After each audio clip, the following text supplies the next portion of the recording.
Panel américain ce soir avec Raphaël Jacob, Michel Séauger et Azeb, à qui on a demandé de rester avec nous. Bonsoir à vous tous. Bonsoir. Bonsoir. Bon, Bonsoir, Julie. parlons d'abord, on vient sur le sujet que vous nous avez présenté ce soir, Azeb, c'est-à-dire ce report là, de l'audition de la peine dans l'affaire de Stormy Daniels, où M. Trump est reconnu coupable, mais on ne sait pas quelle sera la sanction. Alors, encore une fois, c'est repoussé après les élections, donc une très bonne nouvelle pour lui.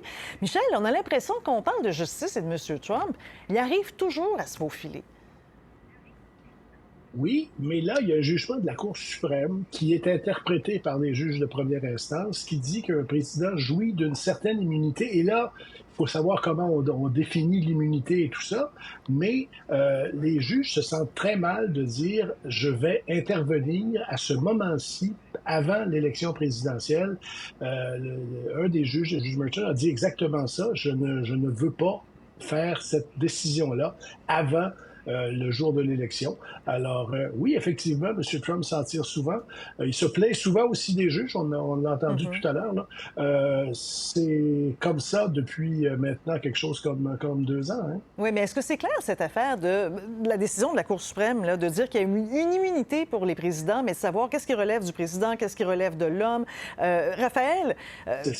Ça a l'air compliqué et on voit que les juges font « Oh, mon Dieu, pas tout de suite, je ne veux pas toucher à ça » parce qu'on peut imaginer un ressac en pleine élection, en pleine campagne électorale. Déjà que M. Trump joue cette carte de la victime des tribunaux, victime des juges, c'est très toxique là, pour quelqu'un qui veut s'emparer du dossier. Certainement, et dans certaines causes plus que d'autres. Surtout les causes où il est question d'actes que clairement M. Trump a commis lorsqu'il était en fonction. Dans le cas de la cause à New York dont on parle, celle de Stormy Daniels, en guillemets, ce sont clairement des actes allégués et démontrés devant le tribunal lors du procès au printemps dernier qui ont eu lieu bien avant qu'il soit dans ses fonctions présidentielles. Donc, en principe, ce jugement-là de la Cour suprême ne devrait pas s'appliquer.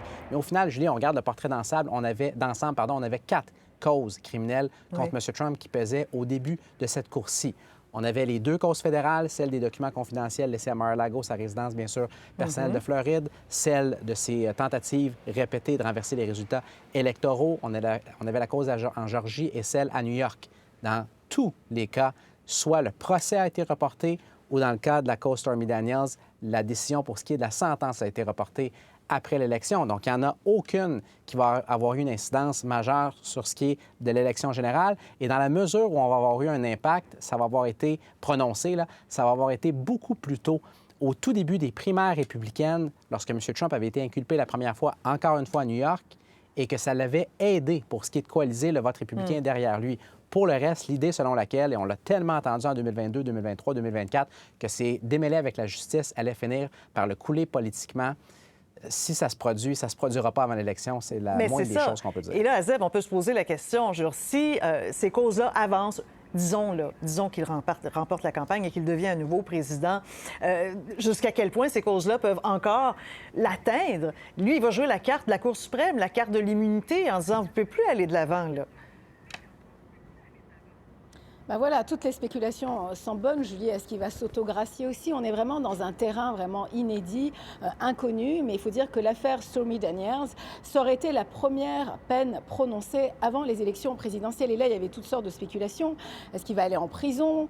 Est-ce qu'il va être dans une résidence assignée, si vous voulez? Est-ce qu'il va avoir un bracelet électronique? Parce que vous savez qu'il a toujours la sécurité qui est avec lui. Il y a toujours les services secrets américains qui le protègent parce que c'est un ancien président, justement. Là, en repoussant finalement cette cause-là pour le 26 novembre, en tout cas le prononcé de la peine, quelque part, comme vous le dites, le juge Merchan se dit, bon, ça va se dérouler après les élections, on va voir qui va gagner déjà ces élections-là. Ce que le juge Merchan a dit, c'est qu'en fait, c'était pour vraiment maintenir l'intégrité de la cause, c'est ce qu'il a écrit dans cette décision. C'est une des raisons pour laquelle il a décidé de repousser le prononcé de la peine.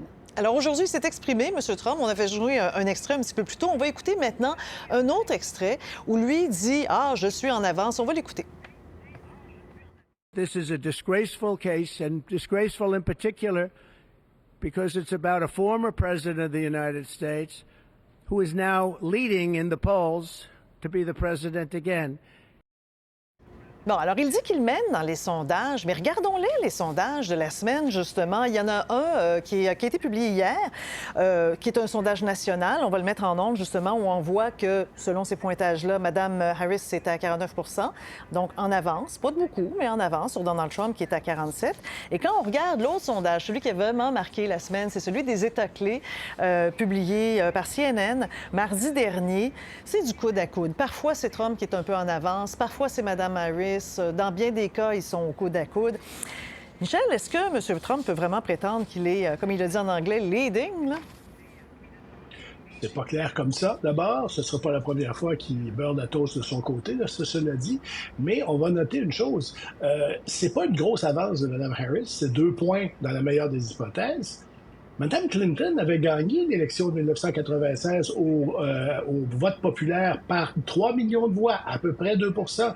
Elle a perdu au collège électoral. Et là, chez les démocrates, on commence à voir des gens. Le New York Times, ce matin, entre autres, disait « Écoutez, il va falloir regarder le collège électoral. Ça va peut-être pas si bien que ça, notre affaire. » Et le vrai mouvement qu'il y a eu dans les sondages, ça a été tout de suite après le retrait de M. Biden et quand Mme Harris a fait le consensus démocrate autour d'elle. Là, il y a eu vraiment un changement des républicains vers les démocrates. Depuis ce temps-là, c'est à peu près stable. Alors, ça dépend de la maison de sondage que vous aimez le mieux, mais c'est à peu près stable. Alors, est-ce que ça va bien pour Mme Harris? Oui. Est-ce que ça va très bien? Pas vraiment. Oui, parce que il y a toujours l'effet de silo aussi. Hein? Quand on adhère à un camp, on a toujours l'impression... Oui. Chez les démocrates, on le voit parce qu'on les entend parler, on les voit sur les ondes. Ils ont l'impression d'être portés par un élan, Raphaël. Mais l'élan, quand on regarde les chiffres, quand on regarde les États clés, nous, on a l'impression, vu de loin, que ça piétine un peu. À un point tel qu'on pourrait se demander même pourquoi ça bouge pas plus.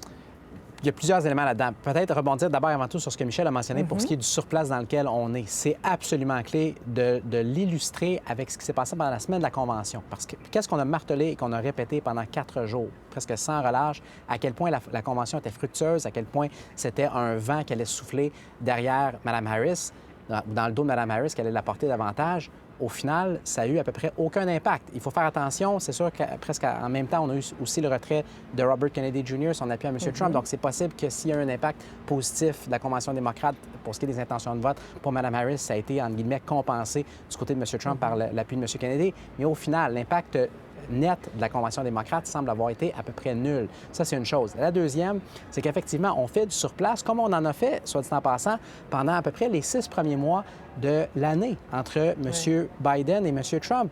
Tout ce qui est allé bouger, ça a bougé vraiment dans les 2-3 semaines qui ont suivi le départ fracassant, parce que là, il y avait vraiment quelque chose qui, fondamentalement, était nouveau, était explosif dans cette course-là. Donc, on est venu rebrasser les cartes jusqu'à un certain point. Mais effectivement, depuis 2-3 semaines, ça bouge très peu.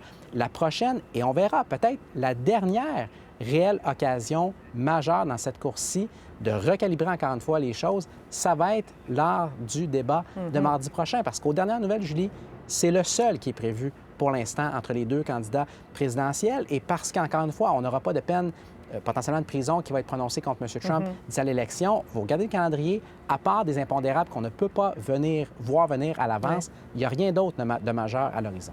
Bon, avant d'en parler du débat, parce qu'on va en parler dans un instant, Azeb, vous voyez les efforts qui sont déployés par chacun des camps pour courtiser les endroits où ça compte, les fameux endroits pivots. Qu'est-ce que vous observez sur le terrain? Parce que, Madame, en plus, on a l'impression qu'ils prennent le même circuit, qu'ils suivent l'un l'autre tout le temps.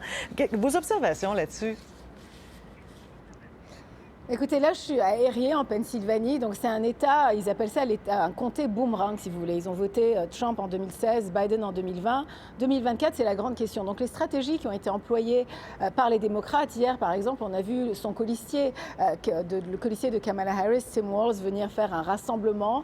Donc, ici, à Erie, c'est plus de 85% de la population blanche, beaucoup, un peu la classe ouvrière, un peu classe économique, classe moyenne, si vous voulez. Donc, elle envoie ce colistier-là pour essayer vraiment de raviver le vote des indécis. Lui-même, hier, il disait, par exemple, vous savez, moi, au départ, je suis pour le deuxième amendement, le port d'armes, mais j'étais aussi très proche de la NRA, par exemple, le National Rifle Association, l'association pour les armes à feu aux États-Unis, très importante organisation des républicains. Et il affirme qu'après Sandy Hook, par exemple, il a décidé de ne plus vraiment soutenir cette association-là en se disant, quand même, il y a eu des enfants qui ont été tués, il y a eu cette fusillade.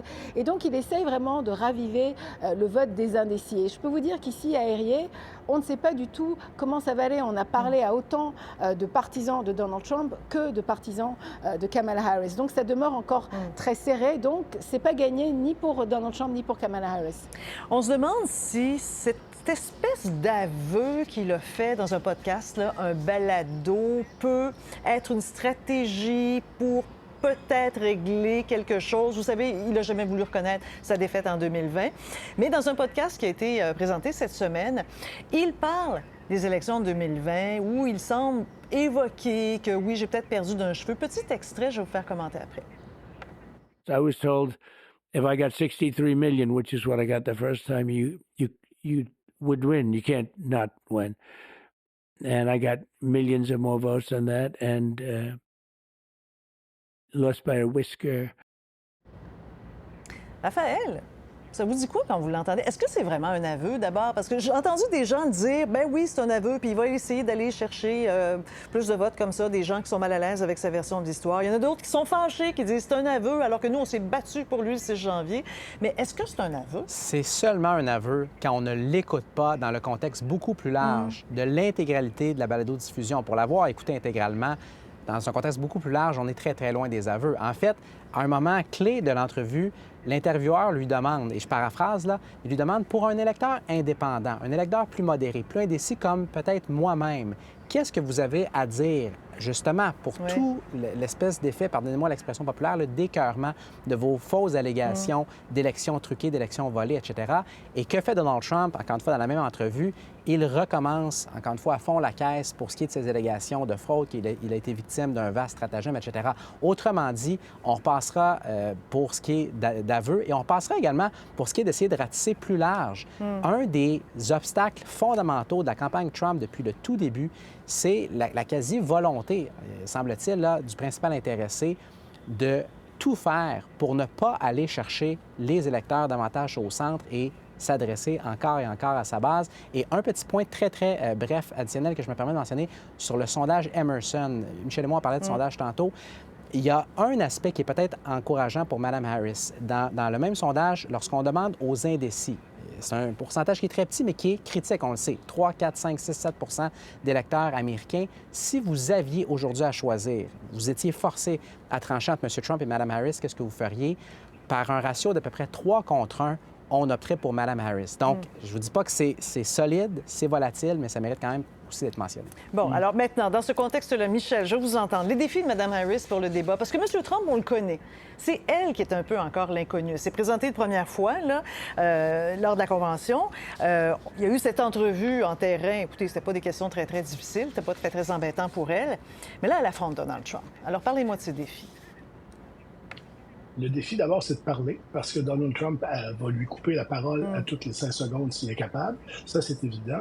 Mais il ne faut pas oublier, Mme Harris est un ancien procureur. Elle est capable de débattre. Elle a fait ça toute sa vie en cours. C'est pas mauvais comme préparation d'un débat avec Donald Trump, mais elle doit donc être là et montrer qu'elle a sa place comme présidente des États-Unis. Ce que l'entrevue à CNN n'a pas vraiment montré. Alors, ça va être la seule chance. Il n'y aura pas d'autres débats. Alors, il faut qu'elle ait l'air présidentielle contre un Trump qui, souvent dans ces débats-là, est un peu brouillon, part sur un sujet, revient sur un autre, et n'a pas l'air très présidentiel, justement.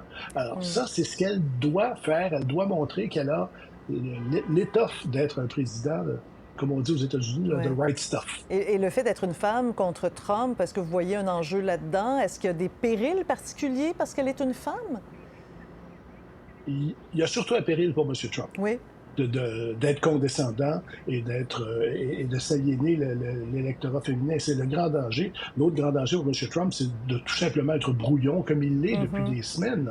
Il n'est pas capable de tenir un discours très, très cohérent pendant très longtemps. Il va partir sur un autre sujet, il part sur un autre. Ça, il faut qu'il fasse attention à ça. Oui, Azeb, sur le débat?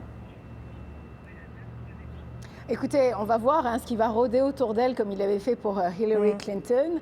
Kamala Harris, lors de l'entrevue, elle était accompagnée de son colistier, Tim Walz. Elle sera vraiment seule face à Donald Trump, certainement qu'il va tenter de la déstabiliser. Il faut quand même rappeler que Donald Trump, lors de son débat avec Joe Biden, s'est quand même très bien comporté. Il a laissé parler, les micros étaient fermés, donc il ne pouvait pas vraiment s'interrompre. C'est d'ailleurs la même chose cette fois-ci. Les micros seront fermés quand Kamala Harris va parler ou quand Donald Trump va parler.